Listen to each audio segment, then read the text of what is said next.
Welcome to TLC for the Soul podcast, where soul meets spirit. You have entered into sacred space. I'm your host, Tammy Lynn Chambers, and I'm here to help you shine. Now let's get going on this podcast journey.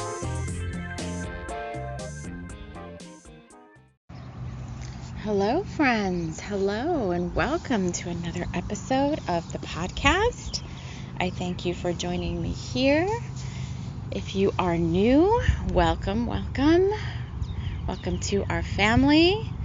I'm going to sit back and relax. We're going to take you on a little podcast journey, and I'll explain all about how you can choose your listening experience in just a moment. If you are a returning listener, welcome back to the circle. I am excited for you to be here on yet another episode of our storytelling with the fourth installment of Jamison. I do sense a little bit of wind today, but nothing like the windy nightmare that was last week's storytelling.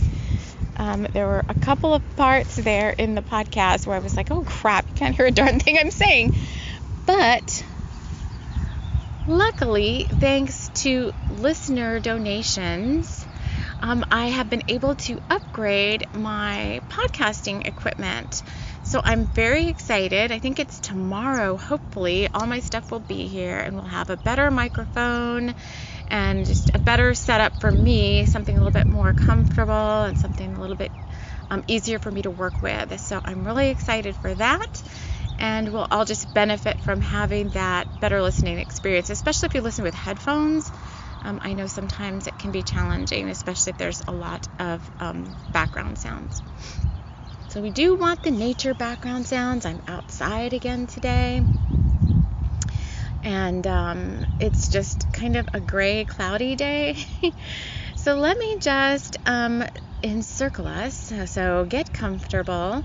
This is where we say on the podcast that you choose how you want to listen.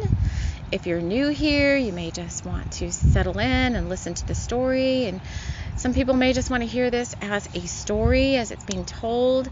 And I do, at some point, type these all up. And, well, they're already typed up. That's how I read them. But I put them into ebook format. So in the show notes is the link to my Smashwords, Smashwords page. And all my books that I've written are free to read in ebook form. And the very first installment of the Bringers of the Light series is out there now, Pumpkin Pie Latte. And as I have opportunities, I move the other ones over and do the same thing. And then you'll have a chance to there, just quickly plug this, our book of the month is out there. So I just released The Stallion Returns, which is the second in our Thunder Rose collection series. Again, all those books are free to read. You can see how all the different story series I have on my Smashwords, I can't say it today, Smashwords. Or you can go to my website, which is also linked down in the show notes. And all of the books are pictured there, and you can just link over to the Smashwords site. Now, in order to use the free, in order to read an ebook, not for free, but in order to read one, you need an EPUB reader app on your phone or your device. So just downloading the file is not going to do anything if you have no way to read it. So I believe any EPUB reader app will work, and pick one of your choosing. I think if your Kindle will read EPUB files, then you should be able to read it like on your Kindle. I don't know all the different ones, but as long as the app can read EPUB files, then you can read these books for free. I just want to put that out there too, because some people are a little confused about, like, what do I do with this EPUB file now that I have it? So you can choose to listen to this story as a story. You can also choose to listen for the metaphors and the meanings in the story, because that's how I write these. These are all channeled stories, meaning the messages are meant for those who hear or read these stories. There's messages and metaphors built in. This is all channeled guidance and wisdom and healing coming through from source and spirit through the personas in the stories down through me, the channel. And all I do is write them via, what some call stream of consciousness or automatic writing. That's where all of my books and all of my stories and everything we do here on the podcast, that's where those come from. So you can choose to listen for the deeper meanings and metaphors in the stories, and I try best I can to point those out from what spirit is giving me as the messages, but based on your intuition and your guidance that you receive from your guides and your higher self, you may also hear additional messages, meanings, and metaphors that are meant just for you. The third way to listen is to invite your spirit guides and your angels and your totems and your power animals, whoever you work with in the spiritual realms, to join you here as you listen to the story and to help you to bring out the hidden meanings and guidance and wisdom that you most need in this now for your own spiritual journey and path, because that's the overarching intention of everything that I write, is that there's healing or meanings or guidance in there for you if you choose to accept it. So those are the ways you can listen, and right now I'm going to open our sacred space and wrap us all in a divine light circle of light love and love light. And I'm going to invite in the spirit guides who want to support me on this storytelling journey. And already our totem of the month, our spirit guide of the month, our fiery lion shifter is here with us. So if you're not familiar with him, you can go back and listen to the March energy forecast, which is the podcast episode right before this one. So let's just catch up with Jamison, where we were at when we left off. So last we left off, Tamber was dealing with the Catwoman, who was a persona, someone who was coming to try to steal away Jamison. So Tamber and Jamison are, soulmates or divine counterparts or twin flames, or they are each other's one and only. And they just kind of realized that and connected. And then Jamison was called away to do some work for the Bringers of the Light, which is our light working force in this book. And that's what all of these stories are about, is light warriors who work on behalf of the light. And our team of light warriors here is our Spectre and Book Coven folks, Abigail and Dakar and Polly Willikers, and now Tamber and Jamison, also part of this part of the Bringers of the Light agency, kind of overlighted by High Core, who is their boss. So Jamison got pulled away to Dakar's to talk about a special mission, and what it ended up being is that Tamber was going to be used as bait to capture a dark force person who had sent this creature in the box to do, whatever, good or not so good things. And they wanted to get to this person because this person kind of held secret knowledge about others in the dark forces. And the Bringers of the Light thought that, they needed to capture this, or somehow, engage with this dark force entity. And so they were going to use Tamber, who's a very powerful galactic being. We still don't really understand truly who she is, but I will say in the next 3 chapters coming up that she goes back to, she kind of spends some time being like this, a little bit more in her heart space the past few installments with Jamison, and kind of understanding what it meant to open her heart and to find love and all of that, and to break away from past patterns where she just kind of like ran away and lost herself in like meaningless relationships. So we spent a lot of that time in February with Tamber and Jamison from that perspective. But in these next 3 chapters, we explore Tamber again as she was at the very beginning of Tamber, back in the beginning of January, where she was like this badass being who we don't really understand her complete powers and what she's capable of. And she can be she can be a little bit on the dark side herself, and I'm still trying yet to understand who she is, and is there healing that's required here, or is she just a balance of dark and light? Like, I really don't understand it all completely, because she did kill someone in January who was threatening Jamison. And you'll see here, as I finally get started, that she's kind of back to her old ways, and so I'm just wondering where that's going to lead.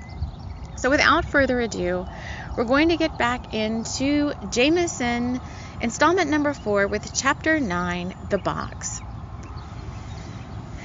As Tamber and Jamison were getting their perspective on what would be the next move, the creature in the box was silently watching her.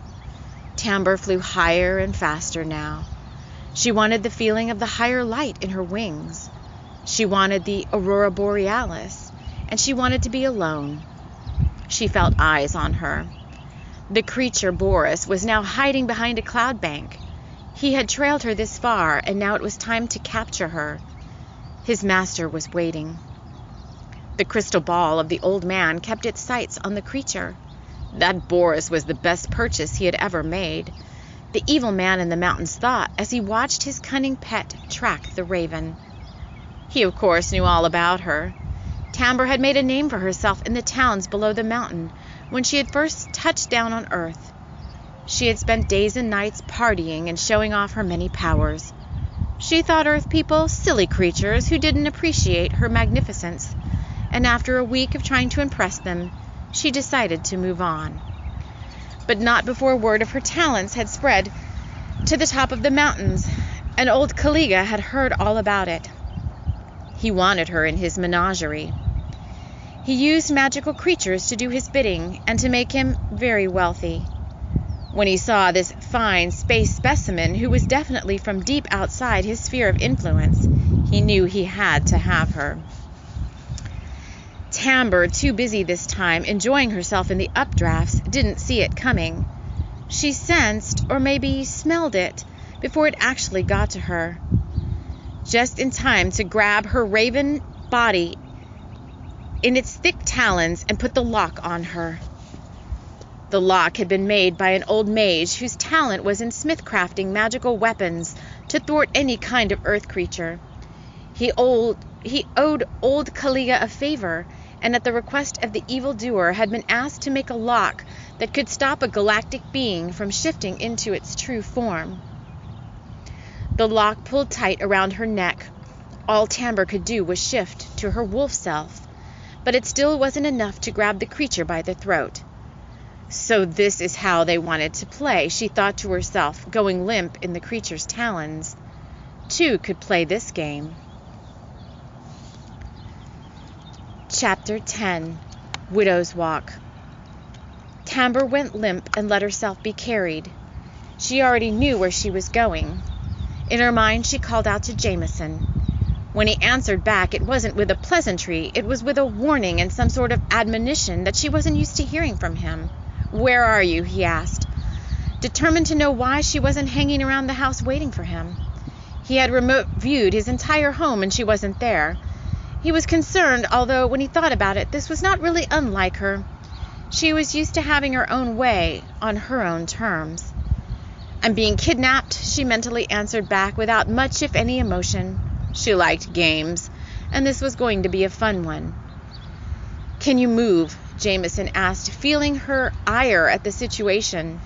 He was himself a little perplexed about how she had gotten there, but recalled the scrying mirror and Dakar and Abigail's forewarnings.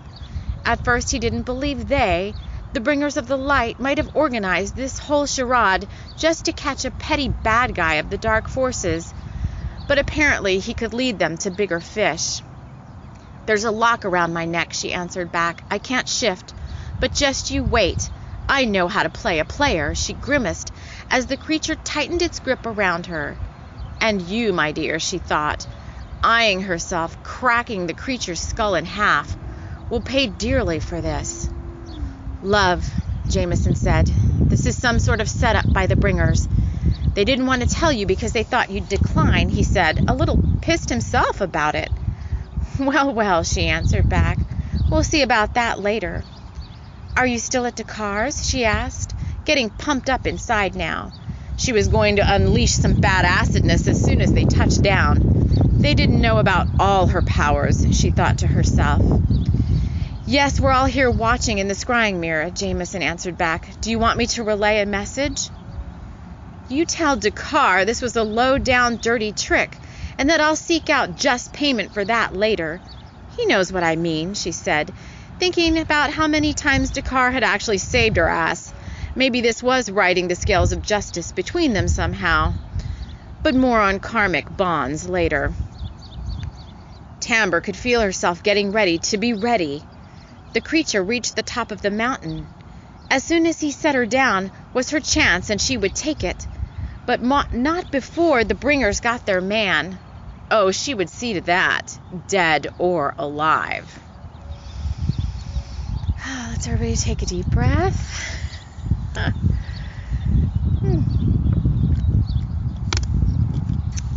right. Chapter 11. The lock breaks.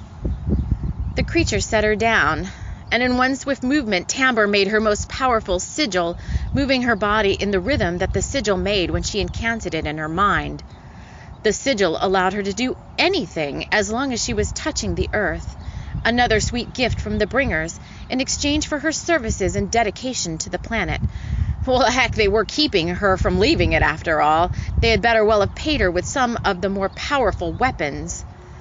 The sigil activated. She burst the lock and went up in flames, the phoenix rising in all its glory. The creature tried to fly up, clearly surprised by this move. They hadn't suspected anything, and now it felt a little undermanned. Its powers were many, but it was pretty much defenseless against a phoenix. Tamber flew down and grabbed it by the throat. "Free agent, huh, you little bastard," Tamber growled into its ear. "I was only doing my master's bidding," it cried out, asking for mercy. "Please don't kill me," it cooed now, hoping to woo her. "I can bring him out to you," it professed. "That's what you want, isn't it?" Tamber considered the creature's heavily cloaked words and decided she didn't like them. She crunched down on the jugular and dropped the creature to the ground. She shifted back and wiped the blood from her lips. She pulled the small weapon from her hip pocket, one they hadn't realized she had hidden from them. It was something small, galactic, and very damaging. They might get this bad guy alive, and then again, they might not. Dakar pinged her mentally now, but their bond not being as strong, she simply chose to ignore him for now. She knew what he wanted. It was pretty predictable sometimes. She made her way towards the cottage at the top of the mountain. Oh, you guys. Oh, that's it. That is all. What is she up to? What is she doing? So if you're not familiar with the whole story, Tamber is, like I said earlier, some sort of galactic being, and her place, her star that she came from, was taken over by dark forces and was destroyed. And she was the only one to survive after she jettisoned out. Some of her star family sent her out, jettisoned her out, and she came to be on Gaia. And when the bringers of the light realized what kind of power she was and what kind of source of reckoning that she could become, they had a twofold kind of thing for her. They wanted her to help them through the bringers of the light.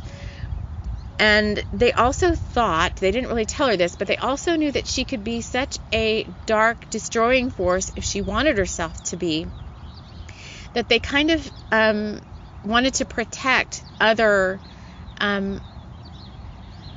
things, other places outside of the planet from her, because there was this thought that if she continued to be unforgiving, here's our messages and our metaphors coming out, if she continued to be unforgiving, if she continued to hold a grudge about things that had happened to her in the past, if she continued to have this anger in her blood, in her bones, definitely like seeping through her entire being, then she could be a very destructive force.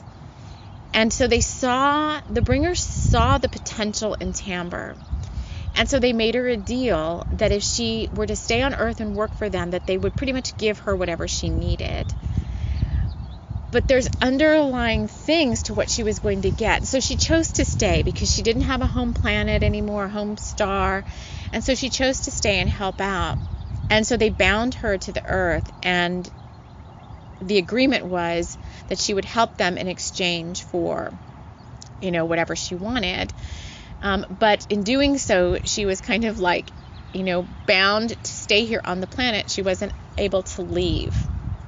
She could astral travel, but that's not her most powerful form. So she's here, but it sounds like she managed to save some things that were not disclosed when they asked her to surrender everything that she had. So this story, I can see where it's leading now, and it does lead into March, to the Tamber and Jamison story,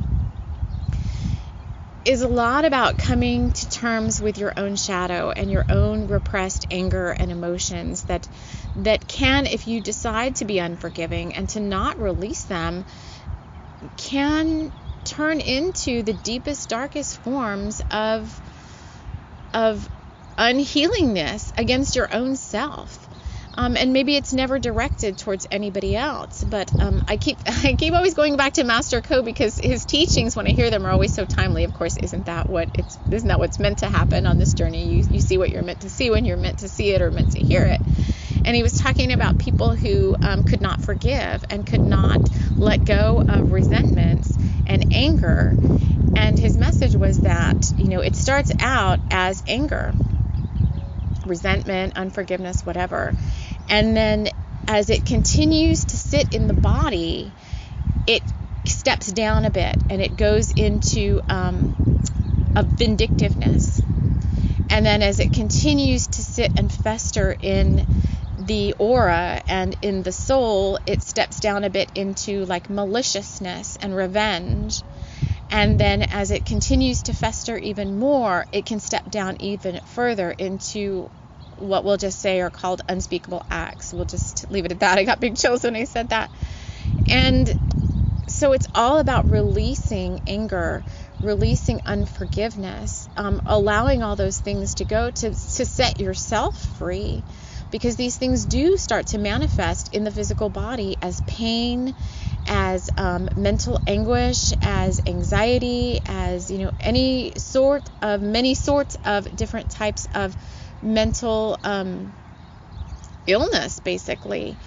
And while I'm not a psychotherapist or a psychologist or anything like that, I am a master healer, and I do know how to work with the energetic bodies to help release some of these traumas. And one thing I'm studying right now, which is I'm really excited to be studying this with the Pranic Healing Institute, is pranic psychotherapy. And it'll be something I will use with people that I work with in conjunction to any type of, medical treatment or psychological treatment. Like this stuff that I'm doing will be, it'll be to work in conjunction with anything that you already might be doing.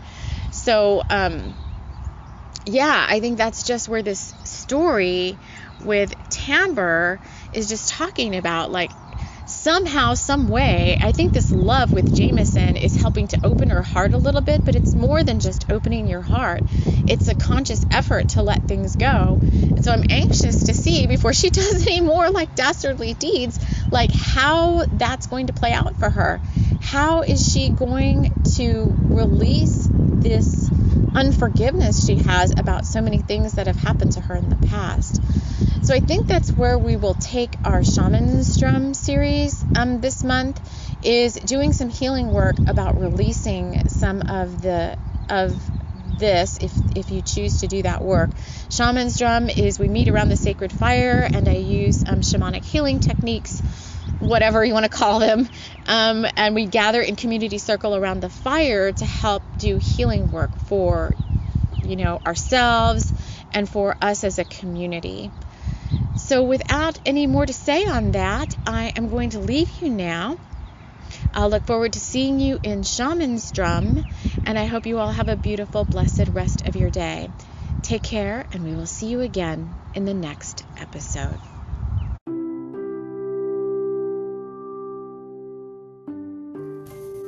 This episode has been brought to you by the Thunder Rose Ranch and Forest, a sacred place where the beings of light surrounding its etheric location are here to teach love to all humanity.